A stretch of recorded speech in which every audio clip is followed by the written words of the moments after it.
ನಿಮಿಷಗಳಲ್ಲಿ ಕಾರ್ಯಕ್ರಮ ಮುಗಿಸುವಂತೆ ಸೂಚನೆ ನೀಡಿ ಎಂದು ಮನವಿ ಮಾಡಿಕೊಂಡ ಕಾರಣಕ್ಕೆ ನಾನು ಆ ಕಾರ್ಯಕ್ರಮಕ್ಕೆ ಹೋಗಿದ್ದೆ ಎಂದು ಡಿಸಿಎಂ ಡಿಕೆ ಶಿವಕುಮಾರ್ ಸ್ಪಷ್ಟನೆ ನೀಡಿದ್ದಾರೆ.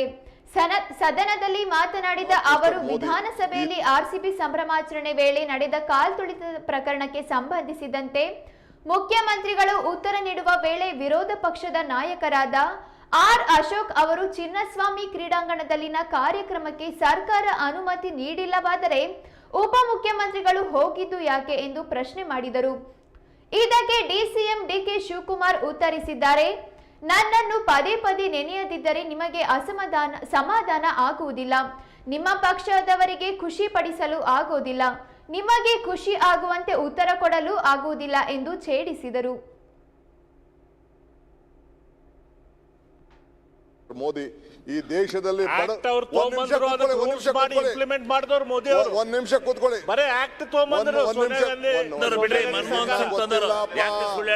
ಸರ್ ಇಂಪ್ಲಿಮೆಂಟ್ ಮಾಡಿಲ್ಲ. ಈಗ 6 ಗಂಟೆ ಮಾತಾಡಿದ್ದೀರಿ, ನಾವೆಲ್ಲ ಕೇಳಿದೀವಿ. ನಮ್ದು ಒಂದು 10 ನಿಮಿಷ ಕೇಳಪ್ಪ ಪ್ಲೀಸ್. Hear to us. ಈ ದೇಶದಲ್ಲಿ ಬಡ ಜನತೆಗೆ ಯಾರು ಸೂರು ಕೊಟ್ಟಿದ್ರೆ, ಯಾರು ಅಕ್ಕಿ ಕೊಟ್ಟಿದ್ರೆ, ಯಾರು ಉದ್ಯೋಗ ಕೊಟ್ಟಿದ್ರೆ, ಯಾವ್ದಾರು ಈ ದೇಶದ ಅಭಿವೃದ್ಧಿಗೋಸ್ಕರ ಉಳುನ್ಗೆ ಭೂಮಿ ಕೊಟ್ಟಿದ್ರೆ, ಫಾರಂ 53 ತಂದು ಬಗರ್ಕಂ ಸಾಗುವಳಿ ಜಮೀನನ್ನ ಸಕ್ರಮ ಮಾಡಂತದ್ದು ಕೊಟ್ಟಿದ್ರೆ, ಅರಣ್ಯ ವಾಸಿಗಳ ಎಲ್ಲ ಟ್ರೈಬಲ್ಗೆ ಸಾಮಾನ್ಯ ಜನರಿಗೆ ಭೂಮಿ ಕೊಟ್ಟಿದ್ರೆ, ಇದು ಕಾಂಗ್ರೆಸ್ ಸರ್ಕಾರ, UPA ಸರ್ಕಾರ ಅನ್ನೋದನ್ನ ಯಾರು ಕೂಡ ಇತಿಹಾಸವನ್ನ ಮರೀಲಿಕ್ಕೆ ಸಾಧ್ಯ ಇಲ್ಲ. It is N history. ಬೇಕಾದ್ರೆ ನೀವು ಹೇಳಿ, ಕಮಾನ್, ನಾನು ನನ್ನ ಕಾಲದಲ್ಲಿ ಇಂಥ ಕೆಲಸ ಮಾಡಿದ್ದೀನಿ ಅಂತ ಹೇಳಿ.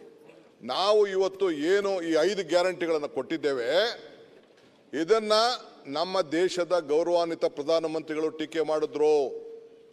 ಬೇರೆ ರಾಜ್ಯದ ಮುಖ್ಯಮಂತ್ರಿ ಇದು ಸಾಧ್ಯ ಇಲ್ಲ ಅಂತ ಹೇಳಿದ್ರು. ರಾಜ್ಯಗಳು ದಿವಾಳಿ ಆಗ್ತದೆ ಅಂತ ಹೇಳಿದ್ರು. ಮಧ್ಯಪ್ರದೇಶದಲ್ಲೇ ಶಿವರಾಜ್ ಸಿಂಗ್ ಚೌಹಾಣ್ ರವರ ಮುಖಂಡತ್ವದಲ್ಲಿ ಮತ್ತೆ ಇದನ್ನ ಇಂಪ್ಲಿಮೆಂಟ್ ಮಾಡಲಿಕ್ಕೆ ಫಸ್ಟ್ ಪ್ರಾರಂಭ ಮಾಡಿದ್ರು. ಮಹಾರಾಷ್ಟ್ರದಲ್ಲಿ ಘೋಷಣೆ ಮಾಡಿದ್ರು, ದೆಹಲಿಯಲ್ಲಿ ಘೋಷಣೆ ಮಾಡಿದ್ರು. ಕೊನೆಗೆ ಇಡೀ ದೇಶದ ಎಲ್ಲ ರಾಜ್ಯದಲ್ಲೂ ಕರ್ನಾಟಕದ ಮಾಡಿ ಕರ್ನಾಟಕ ಮಾಡಲ್ ಅಂತೇಳಿ ಇಡೀ ಬಿಜೆಪಿಯವರು ಕಾಂಗ್ರೆಸ್ ಆಡಳಿತವನ್ನ ಫಾಲೋ ಮಾಡ್ತಾ ಇದ್ದಾರೆ ಹೊರತು ನಿಮ್ದು ಯಾವುದು ಸ್ಕೀಮ್ಸ್ ಅಲ್ಲ ಅಂತ ಹೇಳಲಿಕ್ಕೆ ಮತ್ತೆ I stand before the commitment what we have made. ಏನು ಮಾತು ಕೊಟ್ಟಿದ್ದೇವೆ. ತಮಿಳುನಾಡಲ್ಲಿ ಬರೀ ಸಿಟಿ ಒಳಗಡೆ ಬಸ್ ಕೊಡ್ತಾ ಇದ್ರು. ಇದೇ ನಮ್ಮ ಧರ್ಮಸ್ಥಳದ ವೀರೇಂದ್ರ ಹೆಗ್ಗಡೆ ಅವರು ಮುಖ್ಯಮಂತ್ರಿಗಳಿಗೆ ಅಭಿನಂದನೆ ತಿಳಿಸಿದ್ದಾರೆ. ನೀವು ಈ ಒಂದು ಶಕ್ತಿ ಯೋಜನೆ ಮಾಡಿದ್ಮೇಲೆ ಬಹಳ ಜನ ಬರ್ತಾ ಇದ್ದಾರೆ, ತಾಯಂದಿರು ಬರ್ತಾ ಇದ್ದಾರೆ, ಪ್ರಾರ್ಥನೆ ಮಾಡ್ತಾ ಇದ್ದಾರೆ. ಆ ಪ್ರಾರ್ಥನೆ ಕೂತ್ಕೊಳ್ಳಪ್ಪ, ಗಣೇಶನ್ ಕೊಟ್ಟಿದ್ದೀನಿ, ಅದನ್ನ ನಮ್ಮ ಕೃಷ್ಣಪ್ಪಂದು ಅಂತ ಹೇಳ್ಬಿಟ್ಟಿದ್ರು. ಸರ್ ನಿಮ್ಮ ಉತ್ತರಕ್ಕೆ ಸ್ವಾಗತ ಮಾಡ್ತೇವೆ. ಸರಿ ಸಮಾನವಾಗಿ ಕೊಡ್ತೀವಿ ಸರ್. ಸಿಎಂ ಮಾತಾಡ್ತಾರೆ, ಸುಮ್ಮನೆ ಇರೋ. ಈಗ ಜಸ್ಟ್ ಐ ಆಮ್ ರಿಪ್ಲೈಯಿಂಗ್. ಈಗ ಅಧ್ಯಕ್ಷರೇ, ಮೊನ್ನೆ ಪ್ರೈಮ್ ಮಿನಿಸ್ಟರ್ ಬಂದಿದ್ರು. ಪ್ರೈಮ್ ಮಿನಿಸ್ಟರ್ ನೋಡಿ, ನೀವು ಜಲ್ದಿ ಬಿಟ್ರೆ ನಾನು ಮುಗಿಸ್ತೀನಿ, ಇಲ್ಲ ಲೇಟ್ ಆಯ್ತು ಅಂದ್ರೆ ಹೋಗ್ತಾ ಇರ್ತದೆ, 2 ಗಂಟೆ ಆಯ್ತದೆ. CM ಬರ್ತಾರೆ, ಇಲ್ಲಿ ಹೇಳಿದ್ದಾರೆ, ನೀನು ಮುಗಿಸು, ಬೆಂಗಳೂರು ಸಿಟಿದು ಕೆಲವು ಮುಗಿಸು, ನಾನು ಬಂದು ಆ್ಯಡ್ ಆಗ್ತೀನಿ ಅಂತ ಹೇಳಿದ್ದಾರೆ ಅವರು. ನಿಮಗೂ ಅದೇನೋ ಗಣೇಶದ ಬಗ್ಗೆ ಬೇರೆ ಕೇಳ್ತಾ ಇದ್ದಾರೆ.